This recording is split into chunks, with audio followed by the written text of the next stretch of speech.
Sahabat, kembali berjumpa di Mari Bicara bersama saya Ajat Turan.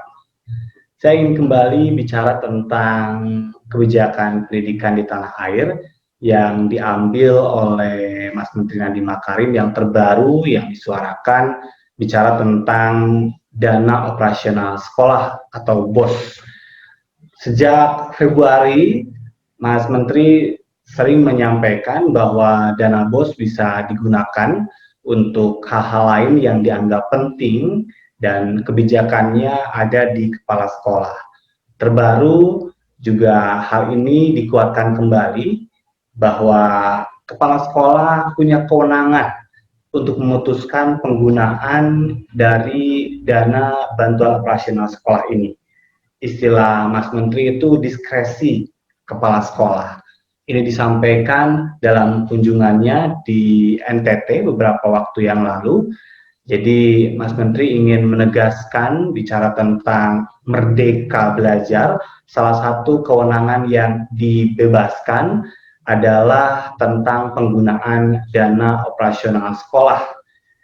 Jadi ini diharapkan bisa menjawab kebutuhan-kebutuhan apa yang memang dihadapi oleh masing-masing sekolah, dan tentu juga ada kaitannya dengan upaya mensejahterakan guru honorer yang pembayarannya menggunakan dana operasional sekolah.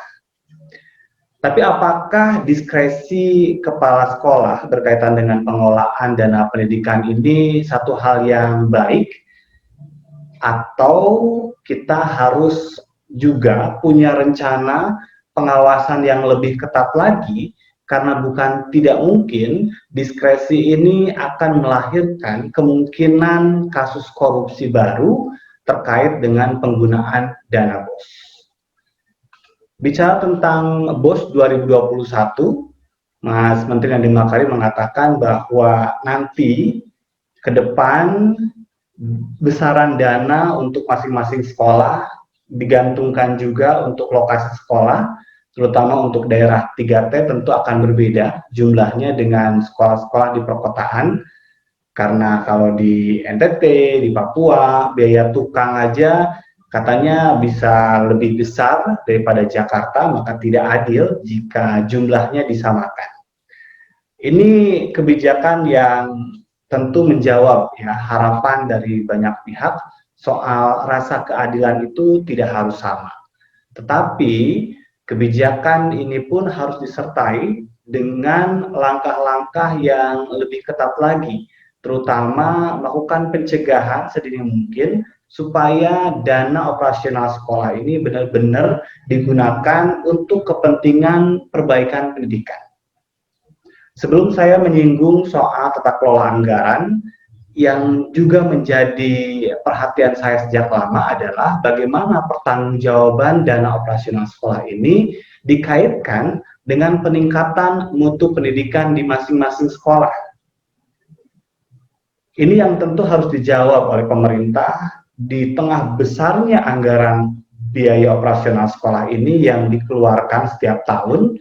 Apakah setiap sekolah mampu untuk menunjukkan prestasi peningkatan mutu dari uang yang dihabiskannya? Atau karena ini sifatnya biaya operasional, ya setiap tahun habis, ya selesai. Nah, yang ini yang buat saya agak sedikit ngeganjal. Karena bagaimanapun, uang yang dikeluarkan oleh pemerintah kepada masing-masing sekolah itu tentu harus ada korelasinya dengan peningkatan mutu pendidikan, baik langsung maupun tidak langsung. Pertanggungjawaban itu harus ada, ditunjukkan, jangan habis gitu aja. Karena kalau habis gitu aja dan pertanggungjawabannya hanya dengan menunjukkan uang itu digunakan untuk apa, habis berapa, nah itu buat saya kalau sekarang ini kan udah sekian tahun kebijakan ini diambil, rasanya negara mengeluarkan uang yang banyak itu ada tujuannya, tidak hanya sekedar menghabiskan. Ini jadi PR kalau buat saya, bagaimana pemerintah ke depan juga bisa mempresentasikan keberhasilan penggunaan dana anggaran. Jadi poinnya adalah pada saat uang keluar, Rp1.000 uang keluar, lalu apa pertanggungjawaban yang tidak hanya menunjukkan ini dibeli buat ini, tetapi lebih menuju pada mutu. Setiap uang yang keluar, apa yang bisa membuat sekolah itu lebih baik atau kembali. Tadi seperti yang saya katakan, kita setiap tahun mengeluarkan uang dan setiap tahun habis, ya gitu-gitu aja. Permasalahan sama, bahkan beberapa oknum kepala sekolah masih menyebutkan bahwa bantuan operasional sekolah ini masih kurang, sehingga masih banyak pungutan-pungutan lain atas nama komite sekolah yang dibebankan kepada siswa. Baik, dan kalau bicara tentang penggunaan dana operasional sekolah yang digantungkan pada diskresi atau keputusan kepala sekolah, saya menaruh kekhawatiran ini akan muncul banyak korupsi baru di tingkat unit sekolah. Bukan saya tidak percaya kepada para kepala sekolah, tetapi kasus dari tahun ke tahun, sekalipun sudah rigid penggunaannya, tetap saja ada upaya-upaya manipulasi yang dilakukan oleh oknum tertentu di beberapa wilayah.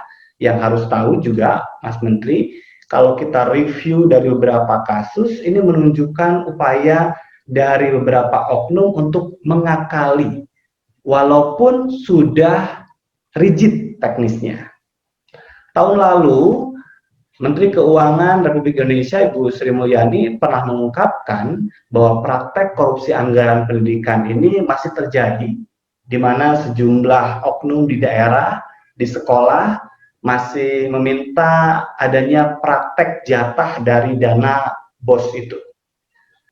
Jadi sekalipun dikeluarkan oleh negara uangnya, tetapi kan kebijakannya ada di daerah, dan membuat ya ada semacam transaksi untuk bisa mengucurkan uang, berapa jumlahnya, berapa jatahnya.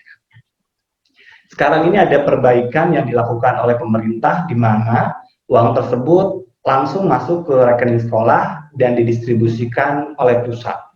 Nah, pertanyaannya kemudian adalah soal diskresi ini tadi, bagaimana pengawasan dari Kementerian Pendidikan dan Kebudayaan, dalam hal ini juga BPKP, juga KPK, untuk bisa memastikan kepala sekolah ini benar-benar amanah. Jangan justru karena kewenangannya yang dimerdekakan itu, diperbesar kewenangannya untuk penggunaan anggaran, justru membuat uang itu tidak sampai pada maksud dan tujuannya. Kita coba berkaca dari beberapa kasus, apa saja sih modus-modus yang dilakukan oleh oknum sepanjang beberapa tahun terakhir ini terkait dengan penggunaan dana BOS, diantaranya soal adanya tadi seperti yang diungkapkan oleh Sri Mulyani, jatah ya. Jadi ada sekolah yang menyetorkan uang tertentu dengan dalih biaya administratif untuk orang-orang di tingkat paling atas, dan mudah-mudahan ini bisa hilang dengan tadi langsung ya didistribusikan oleh pusat. Walaupun oleh pusat, tetap ya skema penurunan anggaran ini juga kan ada kaitannya dengan kebijakan daerah dan pembahasannya dilakukan di tingkat DPRD. Ini juga penting ya, jangan sampai ada juga oknum-oknum tertentu yang memainkan hal ini.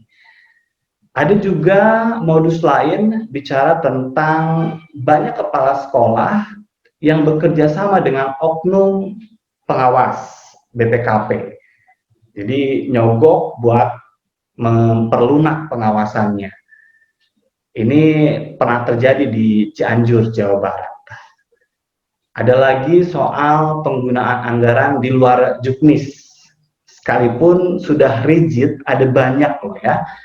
Ini terjadi salah satu yang paling besar sempat terungkap di Jakarta, di mana temuan ICW dan BPK di Jakarta ini berkaitan dengan adanya kebijakan anggaran tahun 2007, 2008, 2009 soal RSBI.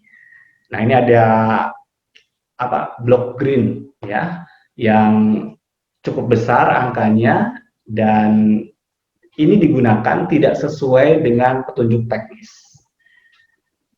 Jadi kalaupun sudah ada ya juknisnya secara ketat, dan itu yang terjadi sekarang, tetapi dengan adanya diskresi yang sudah digaungkan bahkan di tengah pandemi COVID-19 ini, sudah beberapa kali Mas Menteri mengatakan bahwa dana BOS itu bisa digunakan buat beli pulsa, buat beli handphone. Nah, ini yang penting adalah soal pengawasannya, soal harga handphone yang bisa di markup, ya, soal benar tidaknya handphone tersebut diberikan kepada siswa, bagaimana juga dengan pembelian pulsa yang dilakukan atas inisiatif dari sekolah. Ada juga modus lain adalah kepala sekolah memandulkan dalam tanda petik peran dari komite sekolah dengan alasan supaya pengelolaan dana BOS ini lebih mudah, jadi dikelola oleh sendiri. Kemudian juga ada modus yang memang kalau tadi dimandulkan, ada juga sekolah yang tidak membuat komite sekolah. Walaupun ini sudah jadi satu ketentuan, tapi pernah juga terjadi di SMA negeri di Bandar Lampung. Dana BOS dan bendahara di sekolah ini juga dalam beberapa kasus sebelumnya pernah terjadi di mana kepala sekolah merangkap sebagai bendahara. Nah, yang kayak gini saya harap bisa ditemukan, ya, bisa diantisipasi untuk apa? Kalau yang mengelolanya dan yang mengambil kebijakannya itu adalah satu orang, bukan tidak mungkin penyalahgunaan anggaran itu sangat besar kemungkinannya terjadi, dan dana BOS ini kan angka yang tidak sedikit. Jadi dana BOS pernah dikelola oleh satu orang, yang itu adalah kepala sekolah dan juga bendahara. Lagi-lagi saya tidak dalam artian terlalu buruk penilaiannya terhadap kepala sekolah, tetapi harus jujur di beberapa tempat memang ada penunjukan kepala sekolah didasarkan pada merit system. Ada juga lelang jabatan, tetapi tidak sedikit ya. Ada juga kepala sekolah yang diangkat didasarkan pada kepentingan politik di daerah tertentu. Ini yang masih menjadi PR ya, karena pilkada melahirkan kepala dinas yang ditunjuk atas kepentingan politik, kepala dinas menunjuk kepala sekolah tertentu yang juga bisa secara kooperatif menjadi bagian dari tim sukses pemenangan salah satu oknum kepala sekolah. Artinya merit sistemnya dihilangkan. Jadi bisa jadi bukan orang-orang yang berprestasi yang cocok memang, yang pantas untuk menjadi kepala sekolah. Dan ini sangat rawan kalau ada istilah diskresi yang digaungkan, boleh, bebas, merdeka. Nah itu. Ada lagi bicara tentang penggunaan dana BOS yang selalu dikatakan kurang oleh sekolah. Ini hampir umum, kepala sekolah mengatakan bahwa BOS ini nggak cukup, BOS ini nggak cukup, gitu ya. Dan akhirnya membuka peluang untuk meminta atas persetujuan komite sekolah sumbangan kepada siswa. Dan sekarang memang sekolah ini gratis, tidak bayar, tetapi untuk beberapa sekolah yang namanya sumbangan dari wali murid untuk membiayai fasilitas-fasilitas yang ada di sekolah itu tidak tertutup. Masih banyak ya di sekolah-sekolah yang meminta bantuan wali murid, dan itu akan menjadi beban tersendiri untuk beberapa keluarga siswa. Di Jakarta misalnya ada beberapa sekolah negeri yang sebetulnya sebagian besar itu mampu, tetapi ada sedikit wali murid yang tidak mampu. Anaknya bersekolah bareng-bareng, dan kalau bicara tentang fasilitas, bicara tentang AC, atau sekarang kan bisa jadi nanti ada fasilitas baru untuk cuci tangan segala macam. Siapa sih orang tua yang nggak mau anaknya nyaman di sekolah? Nah, untuk mereka yang mampu, mereka nggak keberatan untuk memberikan sumbangan kepada sekolah, tetapi kesepakatan bersama orang tua yang mampu ini tidak juga melihat orang tua yang nggak mampu. Akhirnya ada banyak juga tuh yang terseret-seret untuk bisa ikut ya, gabung tetap memenuhi tuntutan memberikan sumbangan dengan uang yang sudah ditentukan. Yang harus dijaga adalah tadi, membuka peluang yang lebih besar. Kepala sekolah menyatakan bahwa bos ini tidak cukup, dan akhirnya membuka sumbangan-sumbangan lain.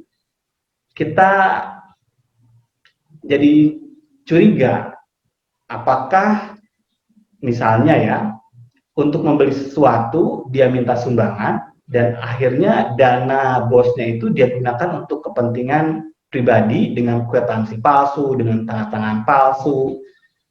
Nah, ini yang harus diantisipasi. Lagi-lagi, malam hari ini saya ingin menekankan bahwa hati-hati dengan pernyataan diskresi dana bos itu.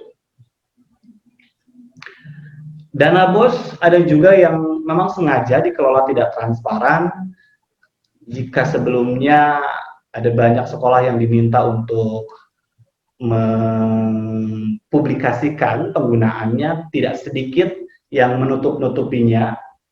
Ini juga penting ya, bagaimana transparansi dari sekolah yang pengawasannya bisa dilakukan secara struktural, mulai dari dinas, sudin begitu, termasuk juga dari KPK harusnya bisa masuk tanpa menunggu adanya laporan terkait dengan dugaan adanya korupsi. Beberapa modus itu menunjukkan bahwa memang dana bos ini dalam perjalanannya sangat riskan ya, sangat rawan untuk dikorupsi. Jadi kalau 2021 dana bos akan jauh lebih banyak untuk guru honorer, itu yang diharapkan oleh kementerian. Nah, tinggal bagaimana si kepala sekolahnya ini benar nggak meningkatkan upah dari guru honorer itu. Karena posisi guru honorer di satu kasus, mereka kan selama ini juga mau jadi guru dengan upah yang tidak besar.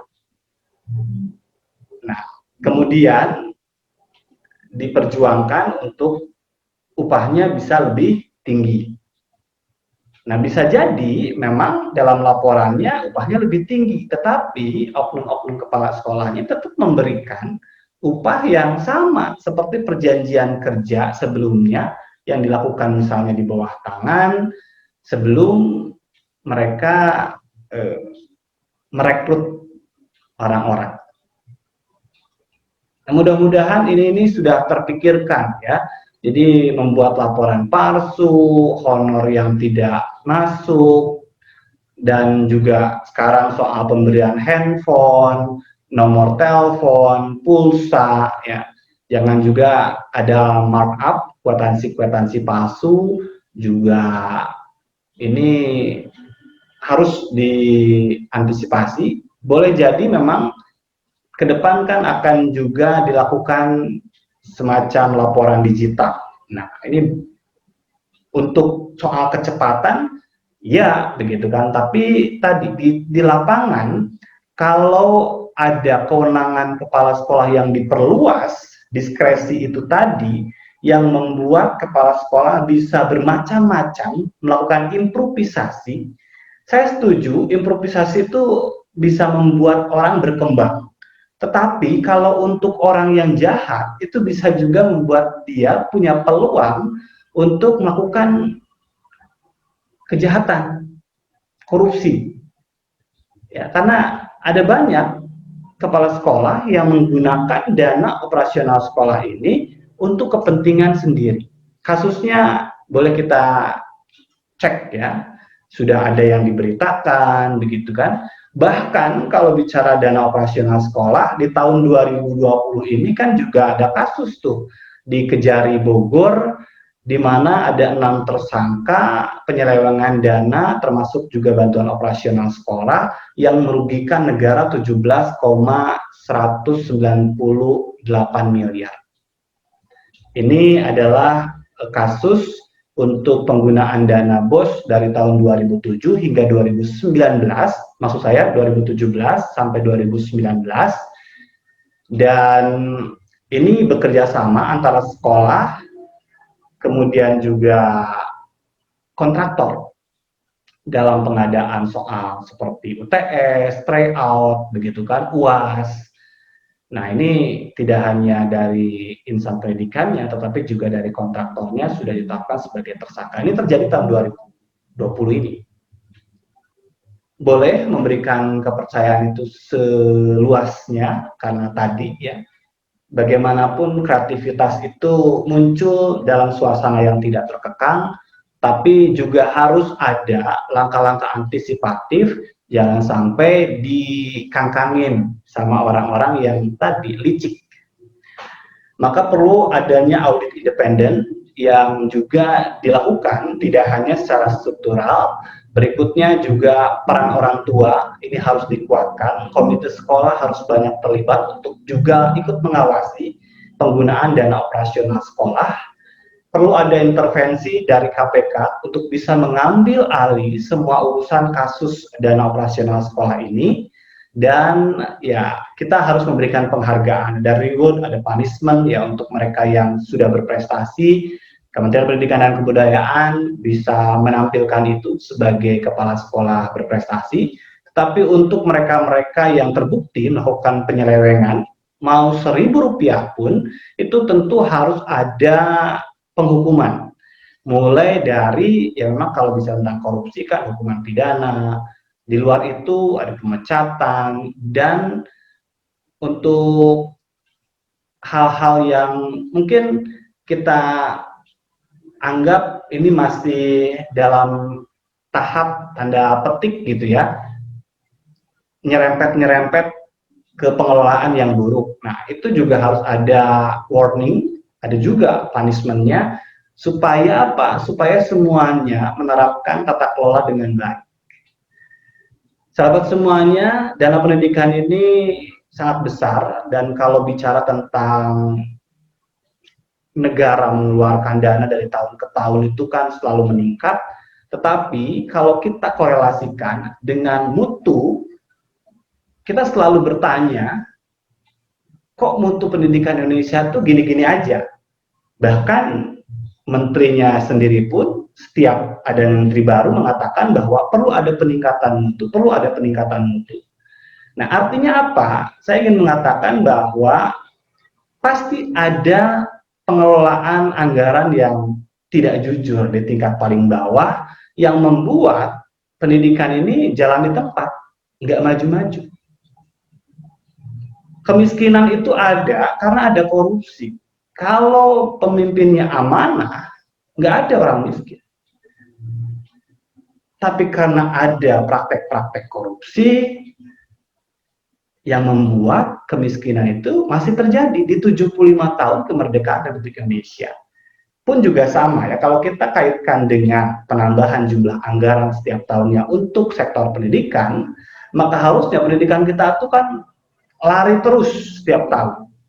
Tetapi kita sepertinya masalahnya masih sama, terutama untuk di daerah-daerah terpencil. Dalam beberapa hari terakhir ini, Mas Menteri Nadiem Makarim, saya lihat mulai melakukan kunjungan ke beberapa daerah dan menemukan ada kejomplangan. Ya mudah-mudahan ini bisa ditindaklanjuti, tetapi tadi langkah diskresi yang disuarakan oleh Menteri Nadiem Makarim ini juga harus dicatat dan dikasih tanda merah, dalam artian bagaimana juga Kementerian Pendidikan dan Kebudayaan memberikan rambu-rambu yang jelas dalam penggunaannya sehingga tidak ada kewenangan yang berlebih yang justru akan mengarah pada perbuatan-perbuatan jahat dari oknum kepala sekolah. Terima kasih atas perhatiannya. Kita akan bertemu lagi bicara hal yang lain. Sehat selalu. Saya Ajatur Ratma. Sampai jumpa.